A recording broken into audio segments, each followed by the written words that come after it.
The death toll in Florida jumped again today, and hundreds of thousands are still without power tonight as crews desperately search for victims trapped in their homes. And today, for the first time, our crews made it to Pine Island, which is cut off from the mainland and without water or power. Residents are telling us about the terror they faced when Ian came ashore as a Category 4 hurricane. Before and after pictures showing Good evening, folks. Welcome back to another episode of Southern Stormscapes. In this week's episode, we'll be discussing hurricanes. As Southerners, we've lived through a lot of them. But have you ever wondered why the news keeps saying they're getting stronger? What can we do to even protect ourselves against them? In this episode, we're joined by two experts, Meagan and Mason, who may be able to answer our questions. Hi, my name's Meagan. Thank you so much for having me on this show. Hi, my name is Mason. Thank you so much for having me as well.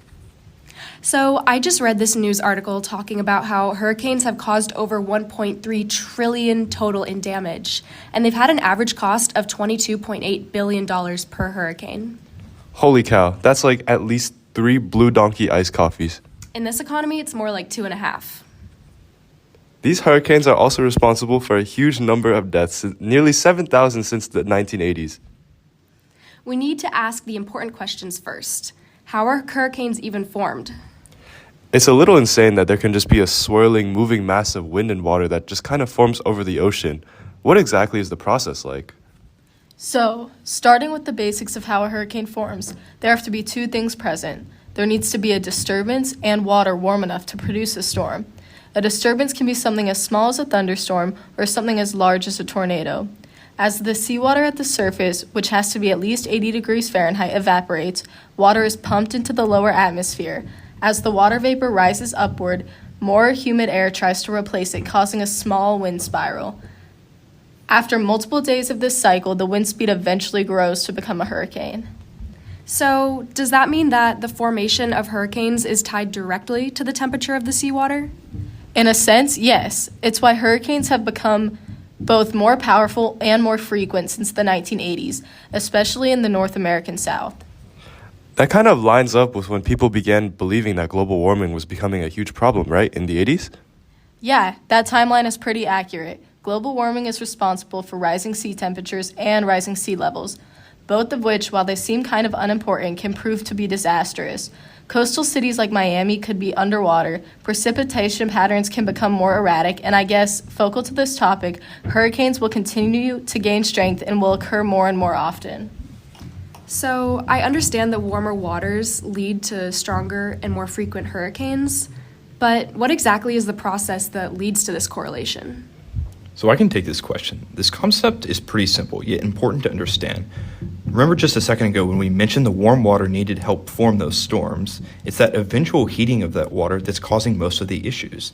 As the particulate and greenhouse gas concentration in the atmosphere increases, more heat is trapped within the Earth's atmosphere. As this heat is stored within the oceans, leading to increased water temperatures and more storms, it's not just these tropical storms in Florida and Louisiana. A study found in the Journal of Geophysical Research Letters examined the precipitation records in the southeast from 1895 to 2018 and found that it almost increased by 40% in the past century. Because of more storms? Not necessarily, but because of more storms, but actually because of an increase in average daily rainfall from heavier frontal storms that take moist air from the Gulf of Mexico rather than from these tropical cyclones. And scientists actually predict that global humidity will rise in the coming century as climate change progresses.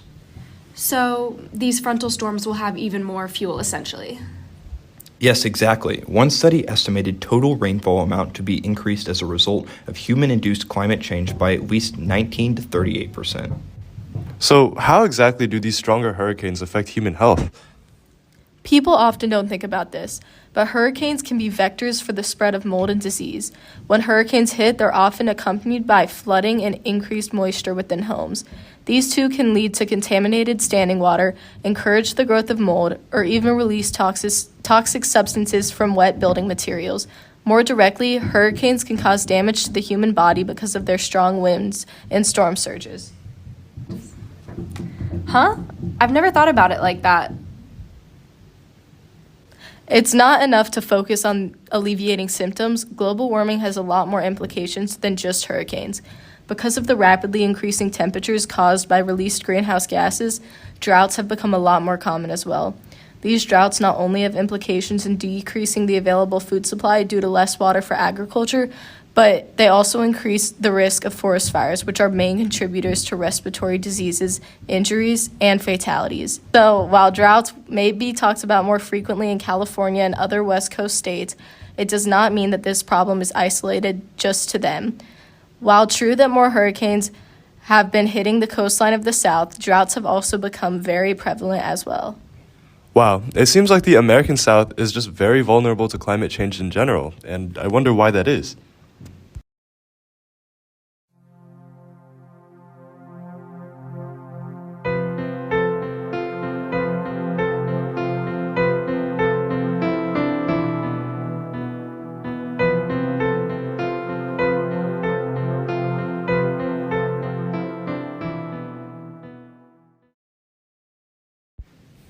Enough about hurricanes in general. I want to hear about why the South in particular is so vulnerable. You never really hear about hurricanes in the North, or when you do, they aren't as serious. So why is the South at risk? So PBS did an interview with some notable meteorologists, and they explained that the South actually has it the worst in terms of weather. If the United States as a whole has it bad, the South has it worst, said the University of Georgia meteorology professor Marshall Shepard. And he basically explained that Florida, North Carolina, and Louisiana also stick out in the water, and so they're more prone to being hit by hurricanes.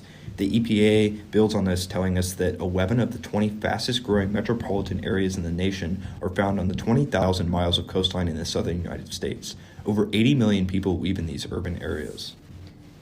Is it only the location of the American South that makes it vulnerable to hurricanes?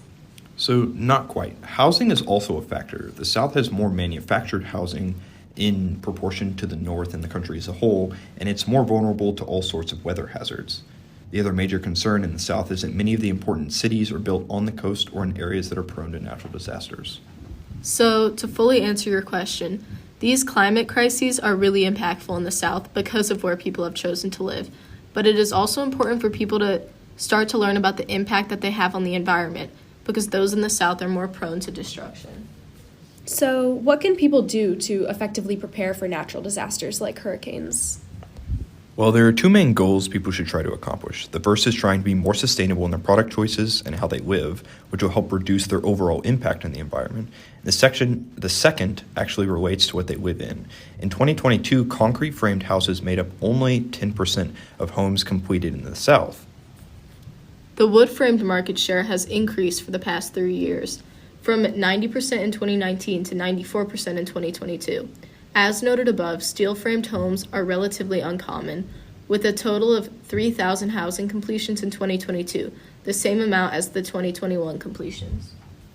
And concrete-framed homes experienced the third straight decline in 2022. After a 5% decrease in 2021 and a 13% decrease in 2020, the total number of concrete-framed homes decreased 11%.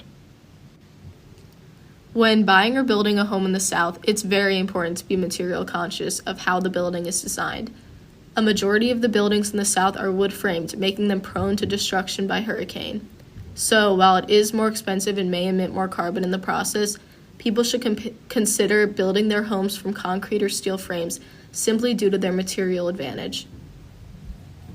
So to that point, there's a study that was published that talks about green construction, and one of its most important facts is that the construction industry is a major user of non-renewable energy and a contributor to emission of greenhouse gases. Construction activities accounted for 36% of global energy consumption and a total of 39% of global carbon dioxide emissions. Reducing carbon emissions requires sustainable materials. So by building from more resilient materials in the beginning, you can reduce the total carbon emissions of reconstruction. Unfortunately, I don't think most people are well off enough to really uproot themselves when you live in fear of hurricanes. So to remedy this partially, another really important tool that you should have at your disposal is a storm tracker. These are advanced programs designed using computer algorithms and tracking data to predict the potential paths of destruction and other important details about the storm. These can be instrumental to how people respond to hurricanes and can definitely save lives.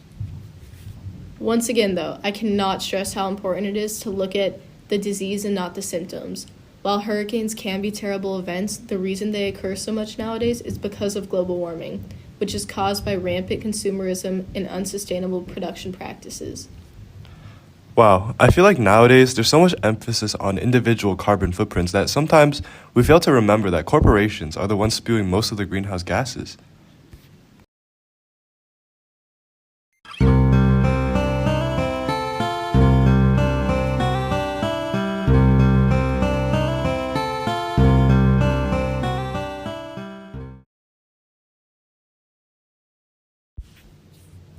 And although these ideas are all really promising in terms of mitigating the sort of climate doomism that a lot of us are probably experiencing, it's also worth addressing a factor that's largely at the root of this issue.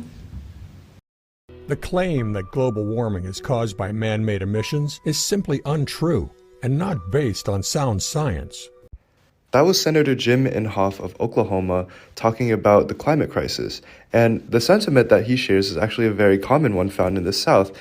And the issue with this is that because of this politicization of the climate crisis, it makes it very difficult for teachers, especially science teachers, to teach about the climate crisis in a very objective, fact-oriented way. At the end of the day, climate change is like a very polarizing topic, especially in the South, and integrating climate change into environmental education programs in science classrooms can be pretty difficult, mainly due to the controversiality and politicization of the issue.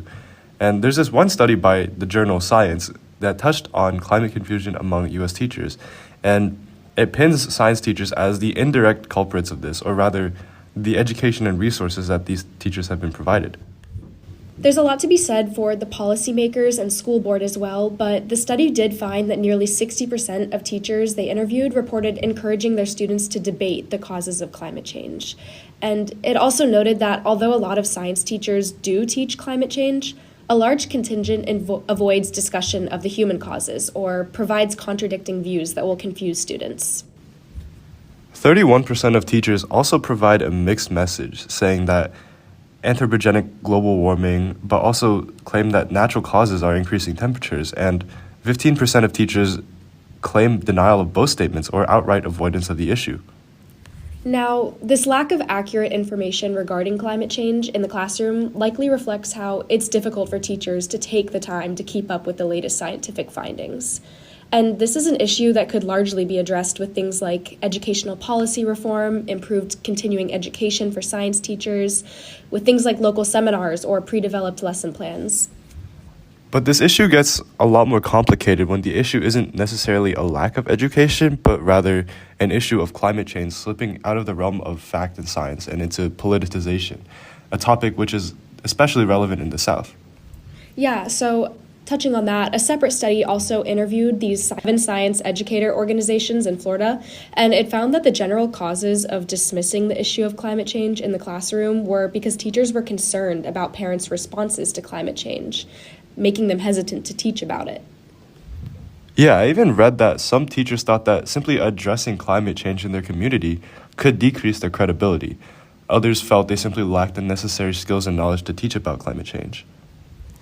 So overall, we can continue to go on about storm tracking systems and sustainable construction materials, but at the end of the day, it's really essential to start at the foundation that this lack of attention towards climate disasters rest on. We need to create programs with cross-disciplinary approaches, combining instruction with education, social, behavioral, and economic sciences, as well as earth system science, along with formal and informal options for all student grade levels in order to leave a long-lasting impact on the people who will essentially be leading climate initiatives in the future.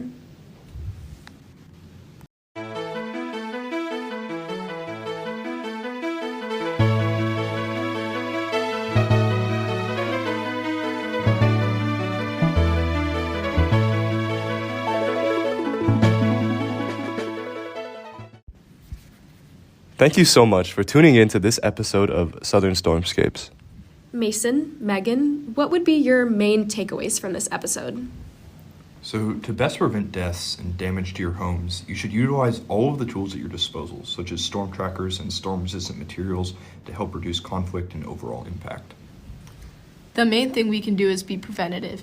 Through being environmentally conscious, we can help combat the effects of global warming on hurricanes. We'd like to take a moment to thank the sponsor of this podcast, the amazing school Georgia Tech. Without their funding, none of this would have been possible. We'd also like to take a moment to thank our wonderful experts for all their hard work and taking the time out of their busy schedules to be grilled by two wannabe scientists.